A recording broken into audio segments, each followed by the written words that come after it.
How about them Auburn Tigers, baby?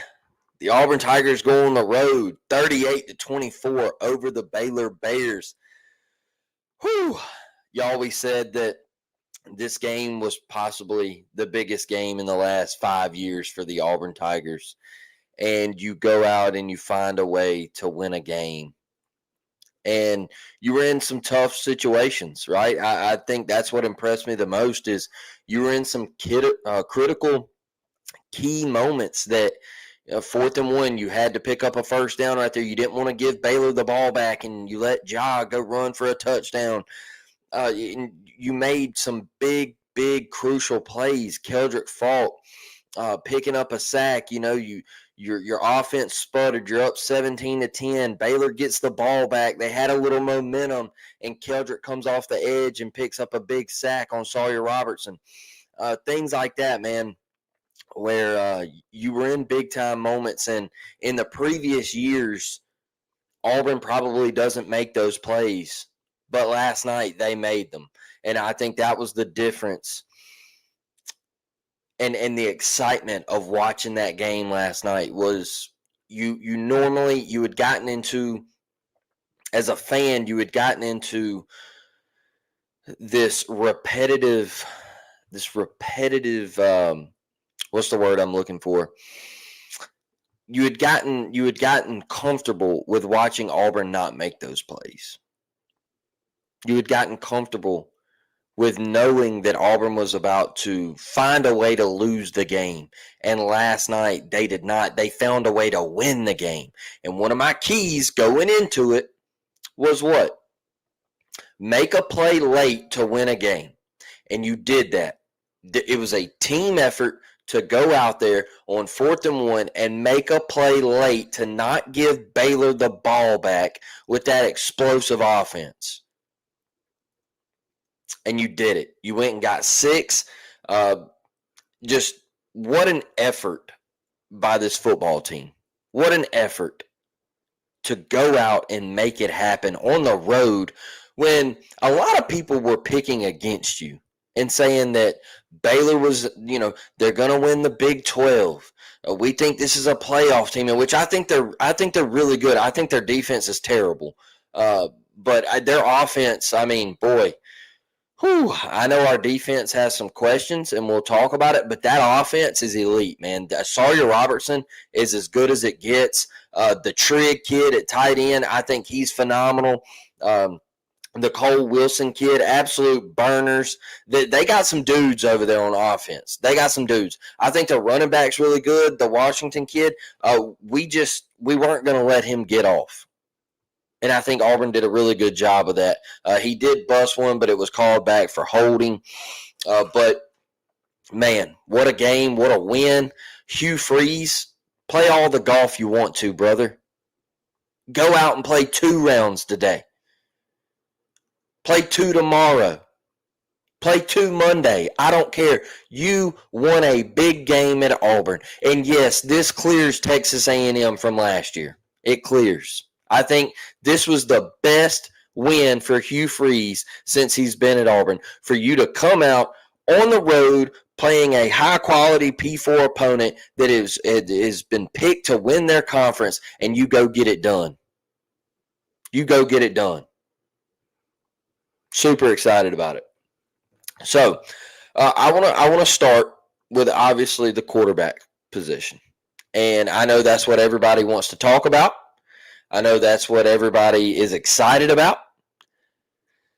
Now, Jackson got a little he got some critique about the passing game.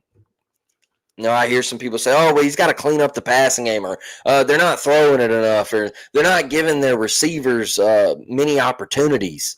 Okay, well, what Baylor was doing last night was they were playing 2 high safeties, and they were making sure that Auburn was not going to beat them over the top. They made sure that Cam Coleman, Malcolm Simmons were not going to beat them vertically. They were daring Auburn to run the football and throw quick game. That's it. They were saying, hey, we're not giving up a bomb to Cam Coleman. And they refused to bring an extra guy into the box. They refused. They said, hey, we're just not doing it. We're not going to let you throw the ball deep and beat us. Now, on the throws that Ja did make, I thought he looked pretty dang good. The ball to Cam Coleman, the ball to Malcolm. Now, that one to Malcolm up the seam, I think if it develops a little bit longer and you lead him, I think that's 6 because he was getting ready to run right by everybody.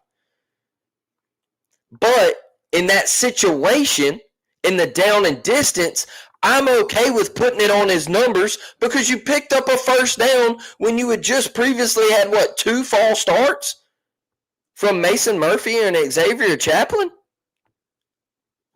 So I'm okay with it. I'm okay with it. I heard a lot of people last night on social media, well, that should have been a touchdown to Malcolm. In the position we were in, pick up the first down. I'm okay with putting it on his numbers. It was a great throw. Right, I think where Ja put it, he had the safety right there, and he was kind of leaking over. And instead of putting it out in front of Malcolm, he put it right on his numbers so that safety couldn't make a play on it. I was okay with that throw, man. I thought he played really, really well. And guess what? Last night he said, hey, I had to swallow the passing game.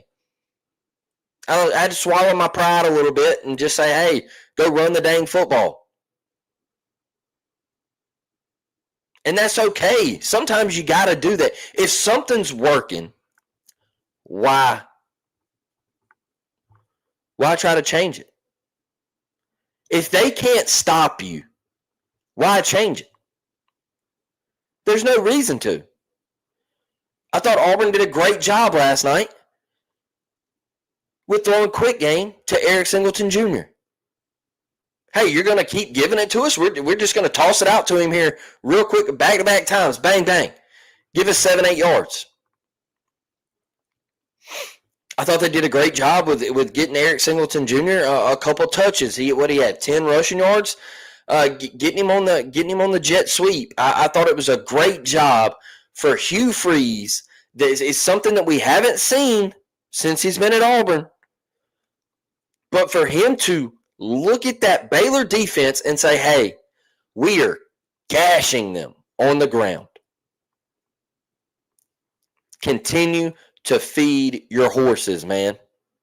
Continue to feed your horses. And Jackson Arnold using his legs was the X factor. Now, do I think he needs to do it every single game? I think it's going to be a weapon.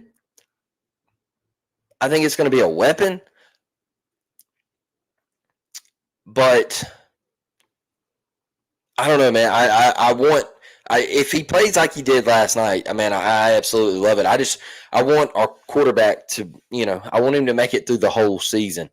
And that's my only concern. He took that little shot to the head last night. But that's my only concern is looking forward into the year. I want him to be fully healthy, but damn, I thought he played great. God. I want to talk about the running back position. I feel like, you have Jackson with 16 carries, 137 yards, and 2 TDs. Let's talk about the running back position. I think it was highly questioned going into the year what Auburn had at running back. Well, what's this room going to be like? Well, you had Damari Alston last night, 16 carries, 84 yards, and a touchdown. And you had Jeremiah Cobb, who, hey, a lot of people thought, well, Jeremiah Cobb, he's this more of a scat back type guy. He's probably too small to run in between the tackles. He proved otherwise last night. 16 carries, 74 yards, and a touchdown. So what Auburn has in this running back room is pretty dang good. It's pretty dang good. Auburn, Damari Alston was running with a purpose last night. That touchdown run, hey, don't stop churning the legs, big fella. Go get you 6. Go get you 6. I loved it, man. I thought it was great. I thought they ran hard. I thought Jeremiah Cobb ran the ball hard. There were some runs where he really put his head down and he welcomed the contact. And he got up and he said, "Hey, tap me out." I'm okay with that, baby. That's what I want to see. I want to see you deliver the blow. And if you got to get up and say, "Hey, tap me out," I'm fine with that. And I loved it. Where in the hell is Daniel Brett? I see you over there. Daniel, I thought we were getting blown out, baby. Where is Daniel Denny? I thought we were getting blown out, brother. No, I know what Daniel did last night. Daniel was in his living room going, he was like, "Hey, Auburn." Yeah, Daniel's excited. Daniel's probably passed out with a headache because he was on that he was on that vodka all night last night, celebrating that dub. Or Daniel's getting ready to go to Tallahassee and watch Alabama and Florida State. So one of the two. That is what we know, Daniel. One of those two. That's what we know he was doing. So, look, talking about Auburn's receivers, and then we'll talk about. I'll give the offensive line all the props in the world because I thought they were absolutely nasty last night. Malcolm Simmons, 1 catch, 26 yards. Cam Coleman, 1 catch, 23 yards. Eric Singleton, 3 for 20 with 10 rushing yards. Look, Auburn, they didn't have to throw the ball, but when they did, they made it count.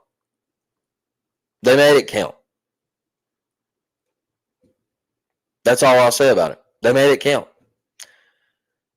What Baylor was trying to do was to keep those guys out of the game, and Auburn said, "Okay, we welcome that. We know what we have. We're just going to run the ball down your throat." So for a lot of people saying, "Well, those wide receivers, they're not getting the opportunities," like I said earlier, you didn't have to throw the ball last night. You didn't have to. Just run it down there. Just run it down their throat. I got to go watch the Locked On Baylor guy. I got to go watch the show. I got to go watch it. Now, offensive line. Let me tell you something. I was extremely impressed.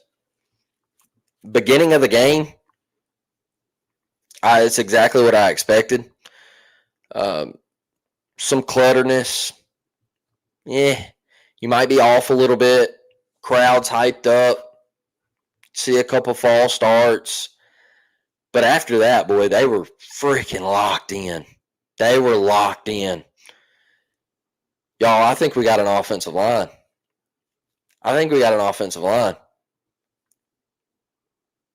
Now, I think when Baylor sent some exotic blitzes and things, I need to see our running backs get a little bit better in picking some things up. I feel like we were late sometimes last night.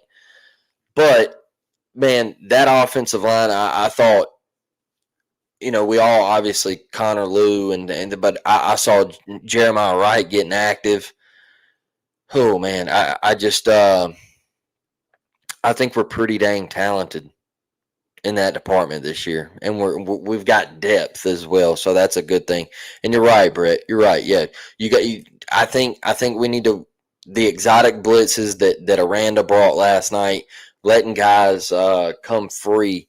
I think we need to have a little bit better protection there. But first game of the year, I liked what I saw. I'm okay with it. I'm not going to beat the drum of, oh, man, they're terrible. Hey, you were on the road. I didn't expect a clean, quality, 100% type game, right?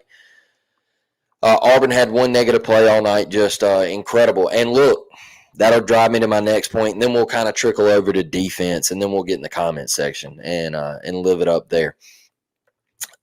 Right before half, Baylor caught a wind of momentum, right? They score. Auburn was trying to find their way to the locker room.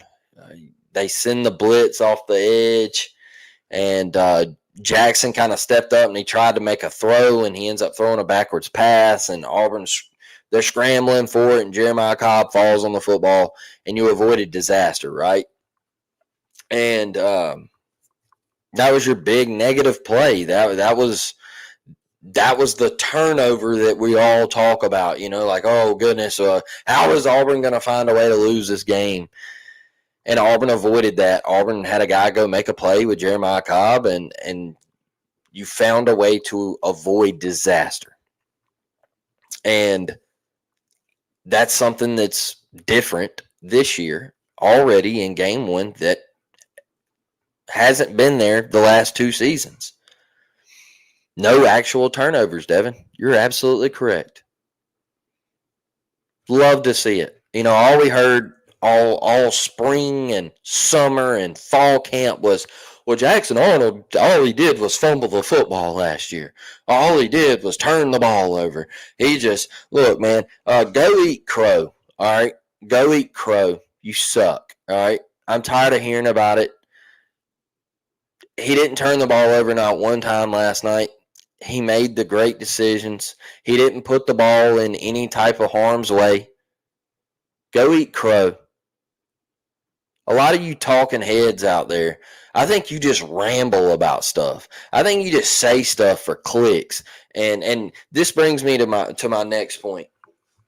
This brings me to my next point, and then we'll talk about how I kind of felt like Dave Aranda was pressing a little bit last night. All of this crap about Auburn playing three quarterbacks, the visor throw, Jackson Arnold's confidence, all right?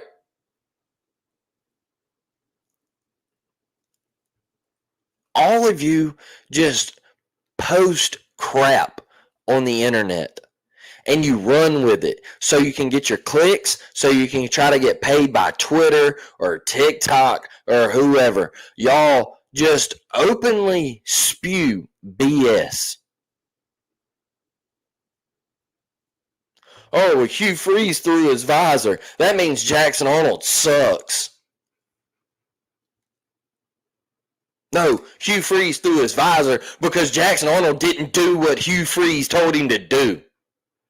And Hugh Freeze said, hey, you're going to do it my way.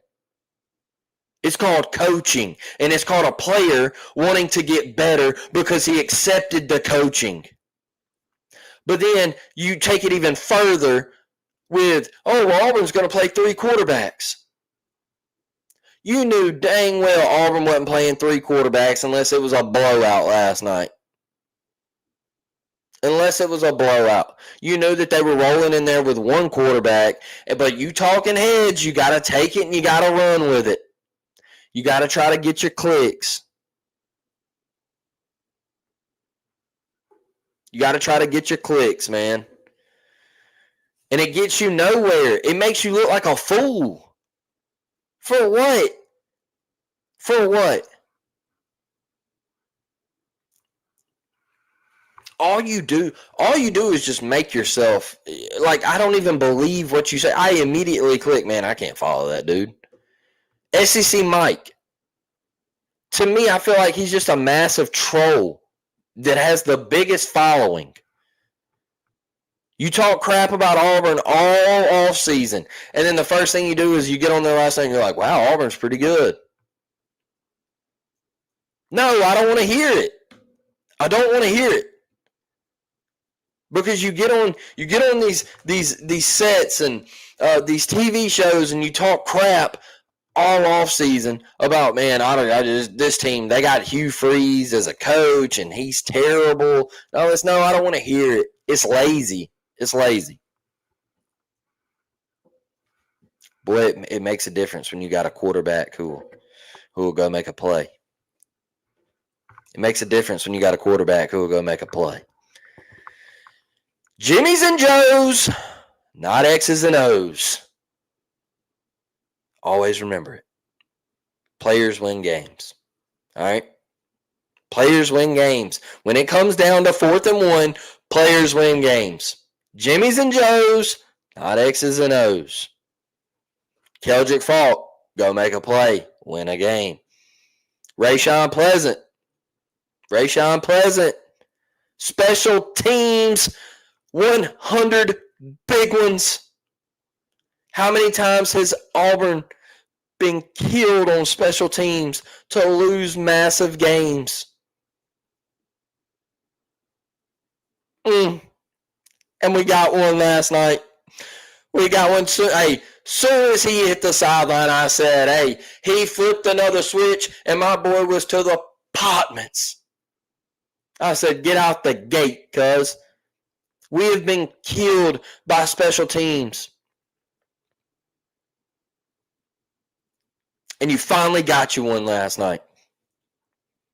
And boy, I felt like when he took that back to the crib, I know Baylor responded, but I really felt like that was the dagger. When Rayshawn had that kick return, I really felt like that was the dagger. I said, okay, they're down and out. Now, credit to Baylor offense, Sawyer Robertson and these cats, this Cole Wilson cat, and Michael Trigg, these cats can play. So they responded because that's what winners do, and I think Baylor's pretty dang good. But, man, what a dagger. What a dagger. What a way to change a game when you just felt like Auburn would go up and then Baylor would strike back, Auburn up, Baylor strike back.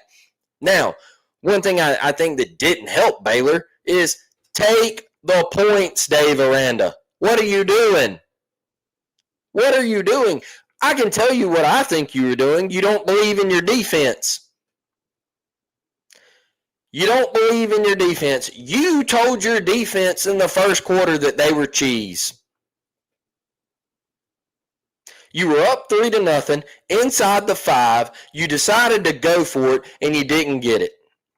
You told your defense that they were bad out the gate. You said, hey, I don't believe in you. I got to try to make it 10-0 instead of 6-0. But you basically told them they were trash a couple weeks ago when asked by reporters. So I kind of knew that you were going to go for it. Man, all you could hear was Rod. It just ain't the same without him. And look, Andy's a great guy. Andy Bertram's a great guy. But, man, that Rod, the GOAT, the forever GOAT. Can't nobody ever call it like Rod, man. Just so many memorable calls in my lifetime. And for his life to be taken that way, it just sucks. I get emotional every time thinking about Rod. It sucks that he's not with us anymore. For real. For real. I used to love his baseball calls, too. I thought they were fantastic. Now, let's hop over here to the defense. I figured Jim was your GOAT. You know, it's you know, it's the era thing, right, Brett? It's the era thing. So, my dad's a huge RB guy, but he'll tell you straight up, like, hey, man, you know, in my era, we grew up on the radio, and you know, you had to scratch, fight, and claw for TV time, and so Jim, you know, my dad always trends toward Jim, and you know, that's okay. That's okay. I think they were both great, and the touchdown Auburn will live on forever, right? Like it's something that used to get me fired up. Now it's hard to pass it down to callers, right? Like you don't, like Andy just couldn't do it for me with the touchdown Auburn, and it's just, I'm not saying he's bad. It's just he doesn't have that same. Andy doesn't have that same energy to me as Rod or Jim had, right? There's not that same pop in the voice. When I listen to Andy, I think of a great guy. I think of a soft-spoken guy. I think of a guy who's major about his business and carries himself, you know, the right way, and he's a solid radio guy. When I think of Rod and Jim, I think of electricity. I think of their voices move people on the radio. That's when I hear those two. And there's sometimes I'll go to YouTube and listen to their best calls. I think they move people. I think for you to do it on radio, you got to have people get up out of their seat and start moving around. And I'm not saying Andy don't do that. It's just he has more of a smooth, calming voice than Rod and Jim had. And that's the only thing that's different to me. I think Andy's a great guy, and we all know that story. So I think he does a tremendous job.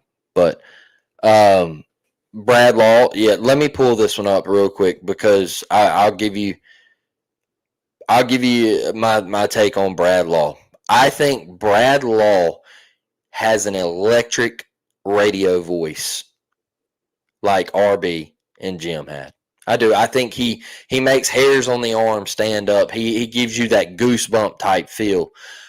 Listen to, you can go on a Sunday afternoon on a 3-game set in SEC baseball for an SEC baseball series and turn on Brad Law on the radio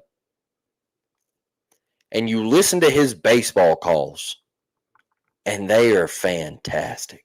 I think he's the best radio guy in the SEC when it comes to baseball. All right. Brad Law is he's exactly what you want in a radio voice. It's perfection. It's smooth. It's crisp. It gives you that goosebump type feeling. I feel like he paints pictures really well. I feel like he puts you in the moment of when he's calling the game. So I'm a huge Brad Law fan. I can listen to him talk all the time. It is perfect. It's perfect.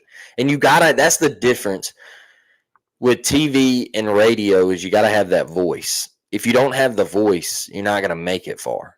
You got to have the voice that gets people excited and gets them going for radio. That's why some people are great at it. That's why some people aren't. So let's get over here to the defensive side of things. Tough night. I'm not going to be too critical. I'm not going to come in here and harp on, certain things and, certain players. I think you played a really talented offense. I think their offensive line was a little bit better than given credit for, or at least I hope so. But I do think their offensive line was better than we expected. And that's probably, returning 4 out of 5 starters and the 5th guy has played a lot of college football. I think that's okay to say, right? Like, I feel like we just thought we were going to dominate them for 4 quarters, and it took us a minute. And we eventually started getting to them in the 4th quarter a little bit more with just 4. And I thought Keldrick played great, top 10 pick in the NFL draft for sure. But we got to talk about the safety position, both of them. I do have to highlight Caleb Harris. We got to get better. We got to get better.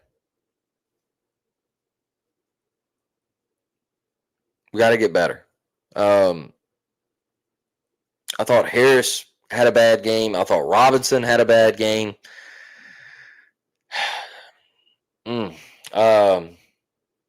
Rayshawn was way too handsy. He basically, just sat old buddy down on the ground and then dropped the pick, and got called for PI. I thought he was way too handsy. Jay Crawford got called for a hold last night, which that's going to happen. Like, I'm not nitpicking things or anything like that, but I agree, Brett. I agree. If you don't tackle in practice, it's hard to tackle in games. I agree. And it's game 1. That's my only thing is it's game 1. I'm not going to gripe and harp on it. I do feel like Baylor had some route concepts that really gave us some problems. And the one thing I'll say with Locked On Baylor is I kind of agree with him in the Spavital take of him being a top 10 OC. Dude can draw it up. I'll give it to him. Dude can draw it up. I think that was the one take I take away from him and his show is the Spavital love.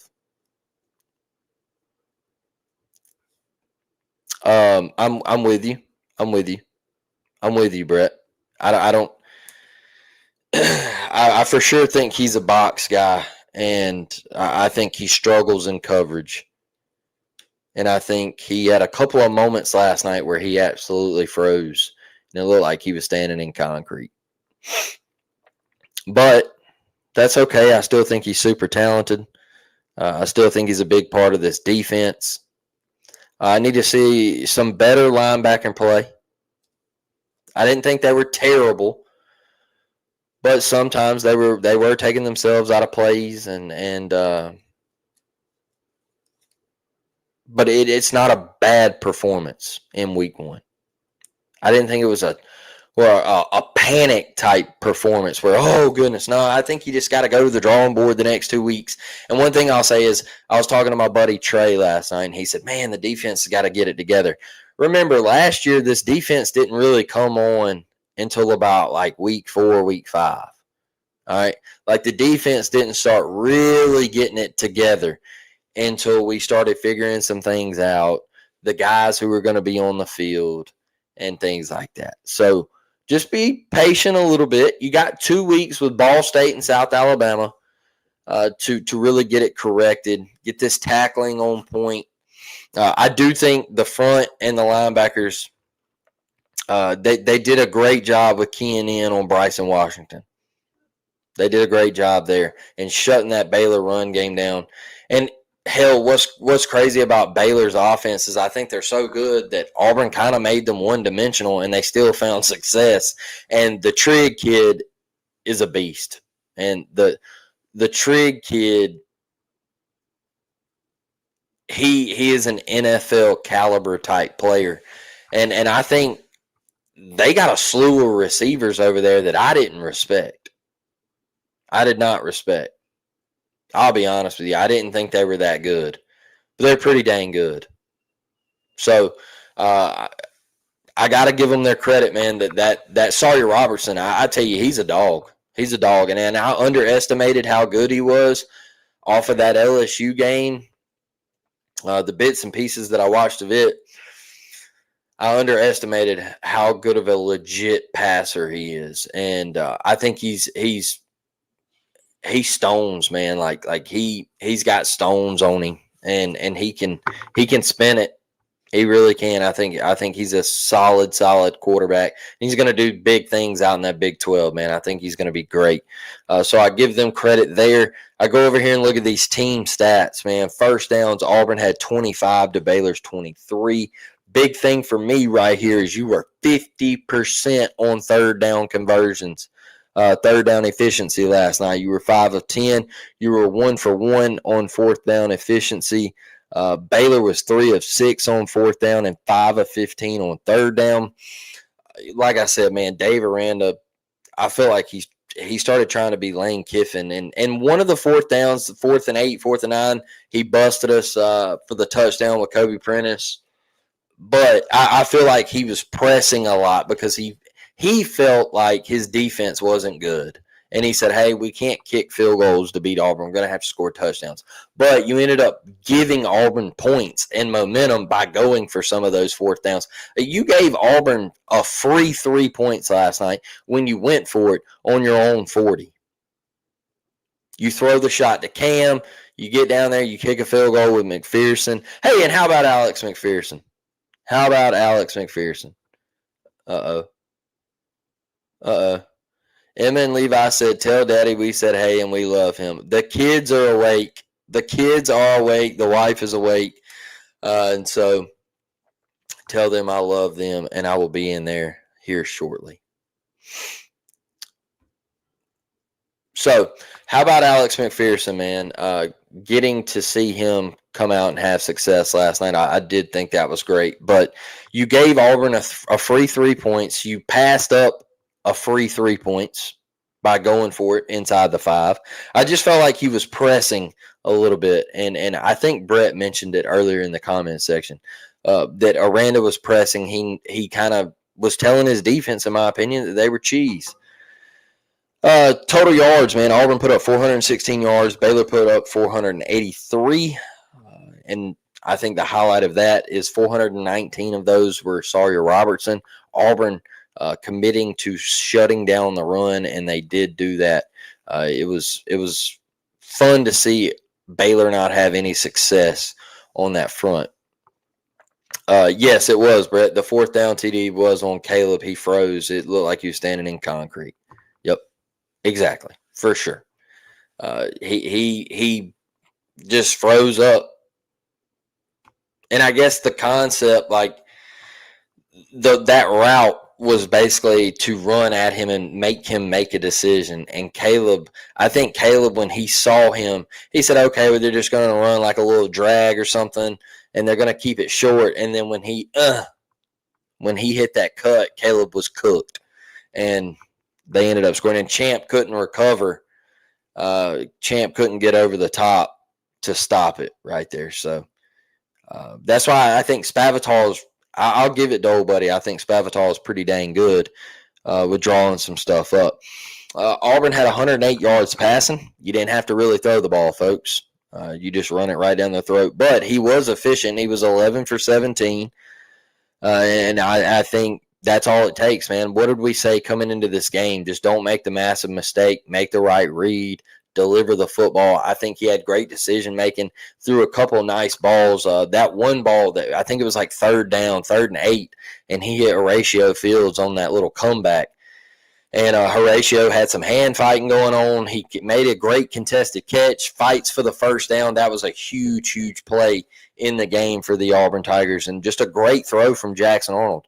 Great decision making last night from Ja, and I can't say enough about him. I thought he played tremendous. I really did.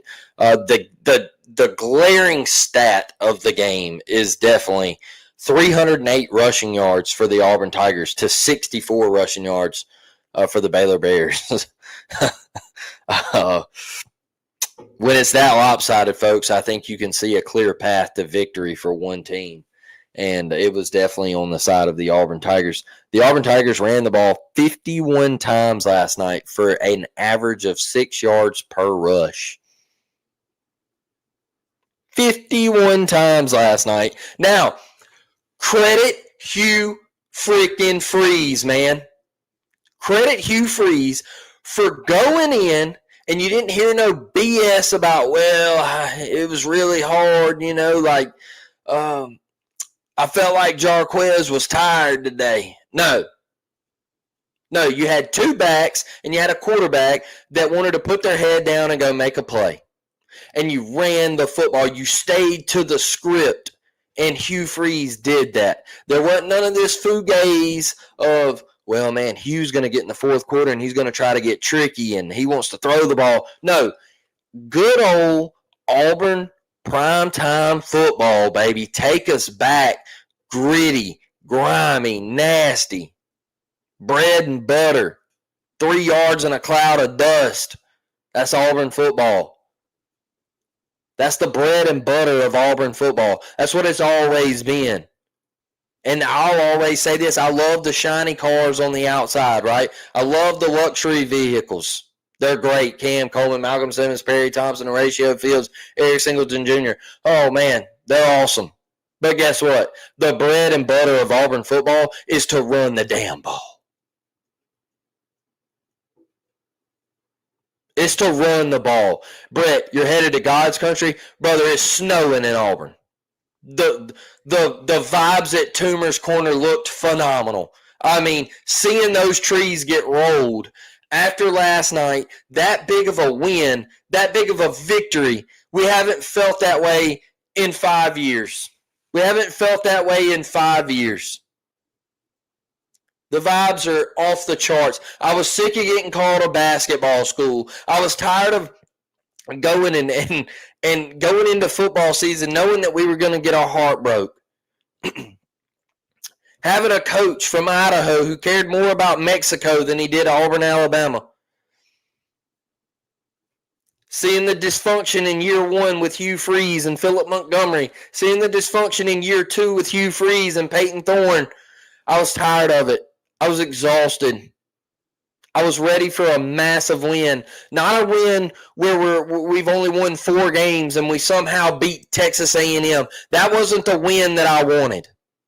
The win that I wanted was to come out and beat Baylor, who was predicted to win their conference, who was predicted to go to the college football playoff. You come out and you spank them by 2 scores.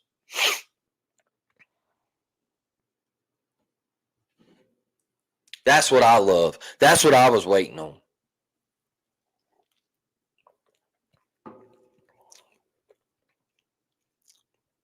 That's what I was waiting on. Mike says, good morning, fam. Saturday feels much better when you wake up with a dub. And now we get to go in here, kick our feet up. If you like to drink cold snacks, get you a cold snack. Whatever food you got on the platter, wings, pizza, whatever.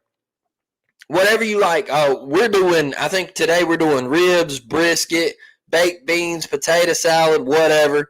My dad's throwing down. We're going over to my brother's. We're watching all the games, the Saturday slate, man. It's going to be a fantastic day. But we get to sit back and relax. Stress-free Saturday. That's right, baby. Stress-free. And we get to watch all these phenomenal games with no pressure, not having to worry about our team play. We went through it last night. So guess what? Alabama, it's all up to you now. The pressure's on you because I saw your tweets and I saw your Facebook post last night. And you pulling for Baylor. Well, guess what, baby? We're pulling for the Noles today at 2:30. We know it's probably not going to happen, but we're pulling for the Noles.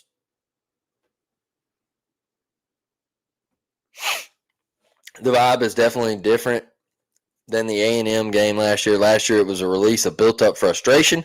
This win is more like, look out, we coming.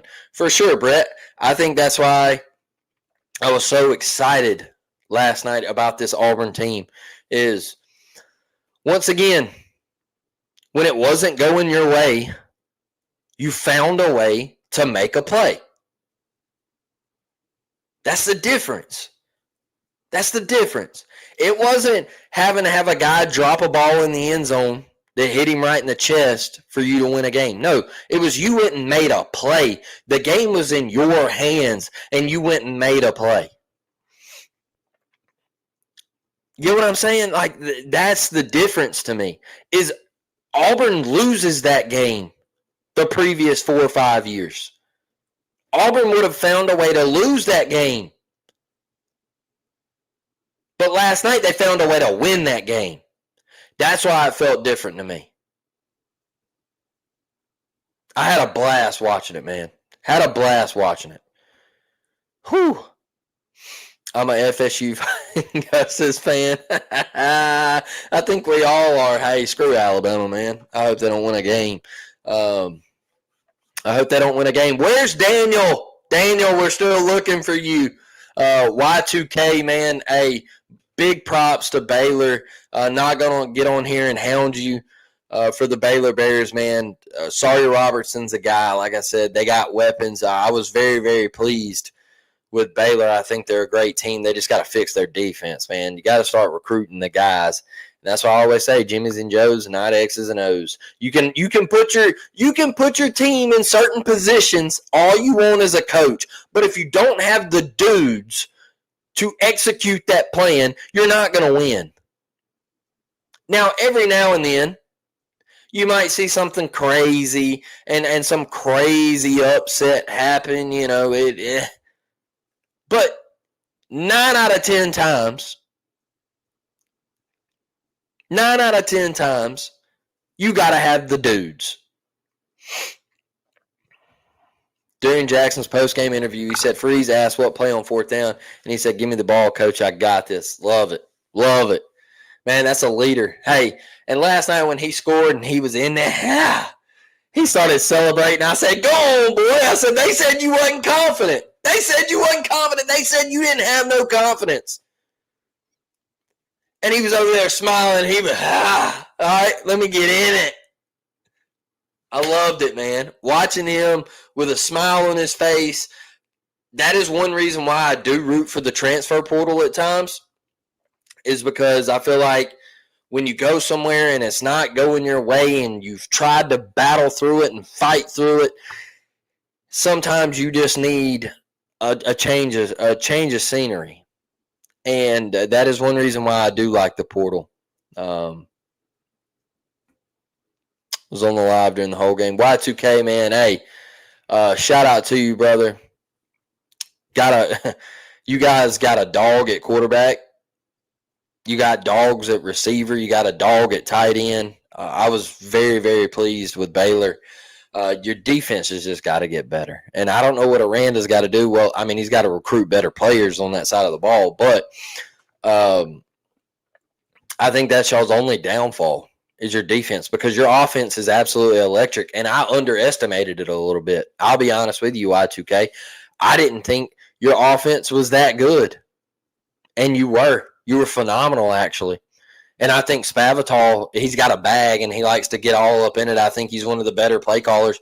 And that is one thing I said I'll agree with Locked On Baylor with. That's about the only thing I'll agree with him with is Spavital's a top 10 OC, and I think he did a tremendous job last night in his play calling. I thought he was locked in. Hugh also said that Deuce told him to let Jackson run it. Yeah, I think everybody in the stadium knew who was getting the ball. I knew who was getting the ball. I think y'all knew who was getting the ball. Is Deuce the fourth down play caller? Oh, no. Let's go. No shot. What a comment. What a comment. I'm dead, bro. I'm dead. Is Deuce the fourth down play caller? Oh, man. That is great. That is great. Aranda ran a too high the whole game and never walked anyone into the box. That's why I'm not mad when people say, oh, well, Auburn didn't throw the ball. You didn't have to throw the ball. You didn't have to. Baylor told you from the get-go, hey, we're not letting these receivers beat us. Just not going to happen. Just not going to happen. You didn't have to throw the ball. You just run it. Run it right down their throat. And that's what Auburn did. And then when they did want to throw the ball, they just pitch it out to Eric Singleton. You didn't have to throw the ball. Give it to him on a jet sweep. Like you didn't have to take shots. You didn't have to get crazy. That's why they said, hey, we had to swallow our pride in the passing game. We didn't have to pass it. Just run it.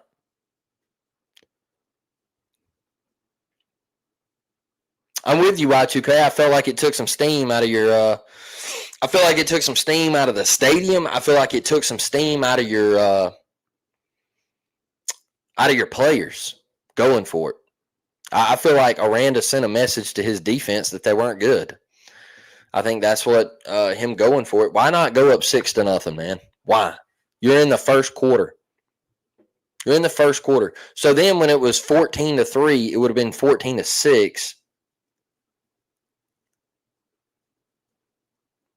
Why?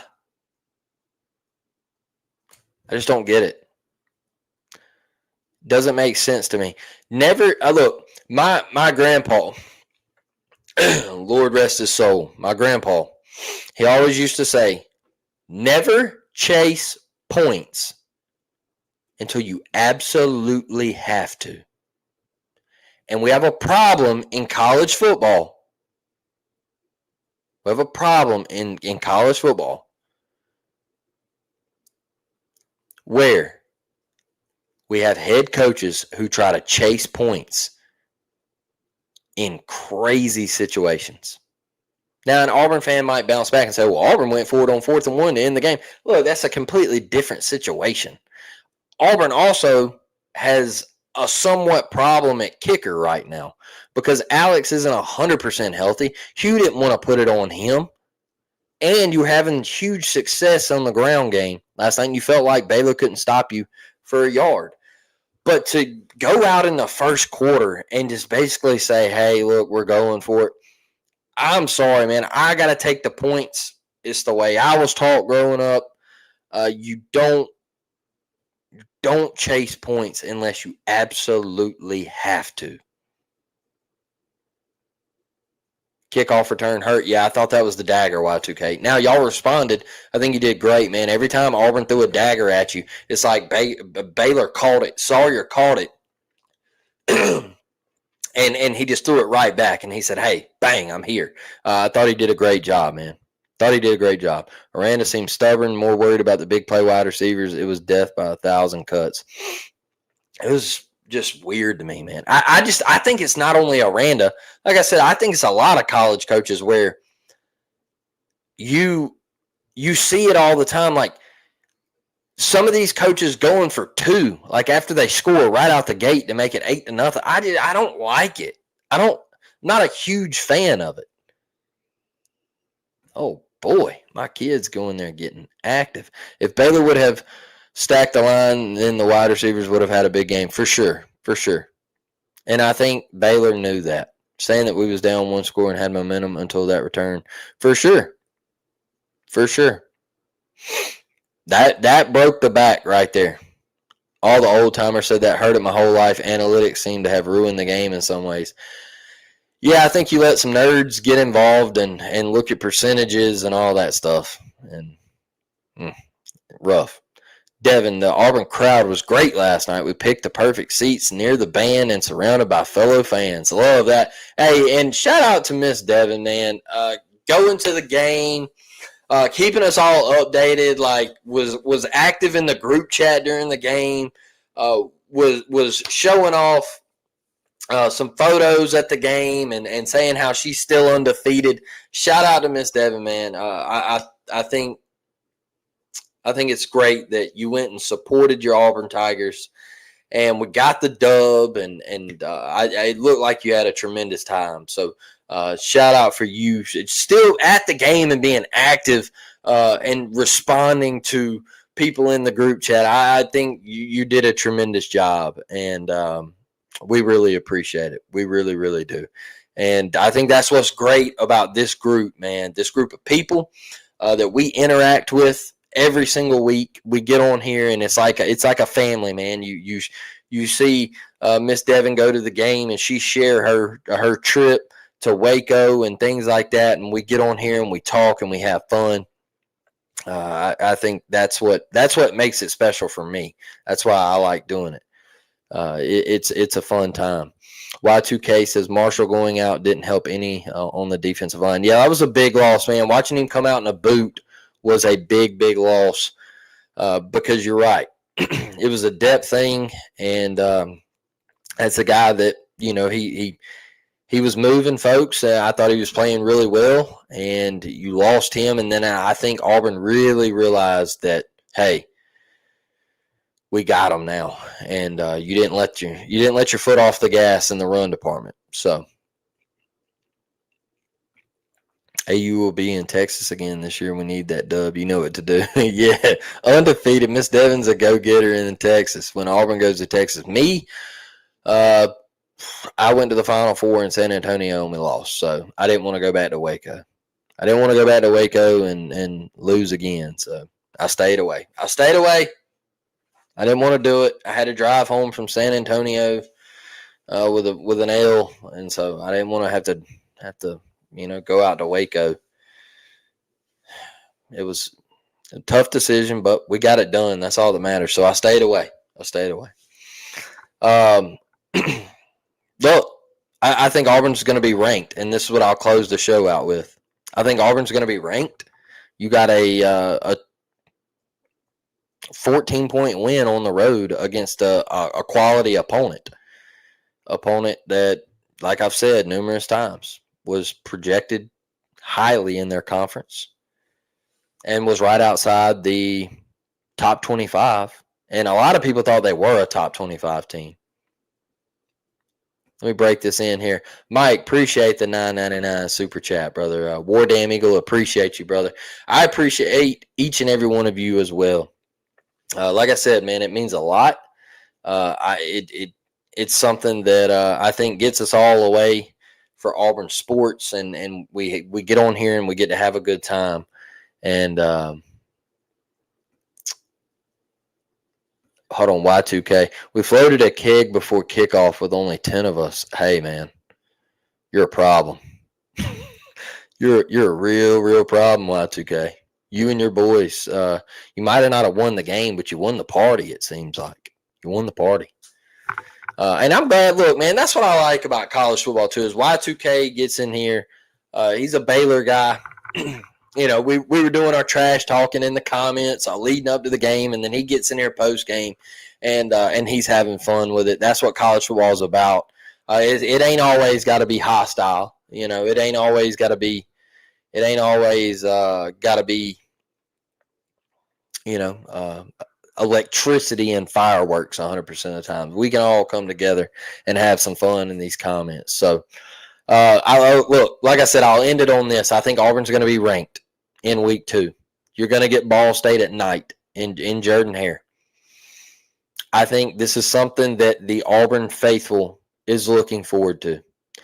Your team is coming home, and I think they're going to be ranked in the top 25. And they're coming home to play in Jordan-Hare under the lights. And you got to fill the stadium up to watch them. You got to fill the stadium up to watch them.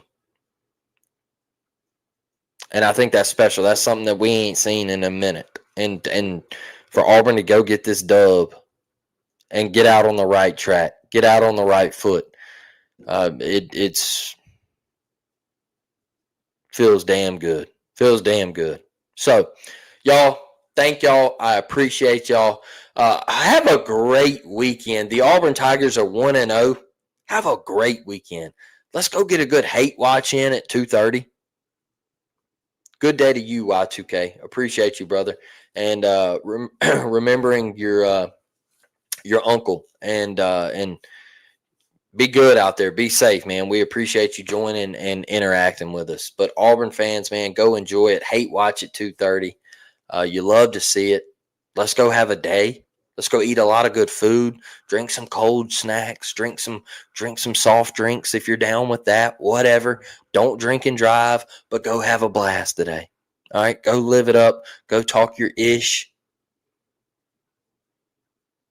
The Auburn Tigers are back, baby.